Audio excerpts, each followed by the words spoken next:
মাননীয় সংসদ সদস্যের একটা দাবি ছিল যে মাননীয় সংসদ সদস্যরা উপজেলা পরিষদে গেলে তাদের বসার কোনো জায়গা থাকে না, তারা কোথাও বসতে পারে না। এ ব্যাপারে কয়েকদিন আগে একজন মাননীয় সংসদ সদস্য দাবি করলে মাননীয় প্রধানমন্ত্রী জনাব তারেক রহমান এ ব্যাপারে প্রয়োজনীয় ব্যবস্থা গ্রহণের জন্য আমাকে নির্দেশনা দিলে আমি স্থানীয় সরকার পল্লী সমবায় মন্ত্রী শ্রদ্ধেয় মির্জা ফখরুল ইসলাম স্যারের পরামর্শক্রমে প্রত্যেক উপজেলা পরিষদের দোতলায় অ্যাটাচ বাথরুম সহ আসবাবপত্র সহ মাননীয় সংসদ সদস্য মন্ত্রীদের বসবার জন্য একটি রুম প্রস্তুত করে দেওয়ার জন্য আজকেই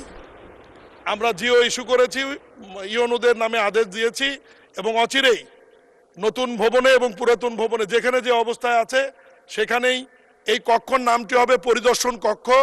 কারণ মাননীয় সংসদ সদস্যের নামে রুম বরাদ্দর বিধান নাই, এই কারণে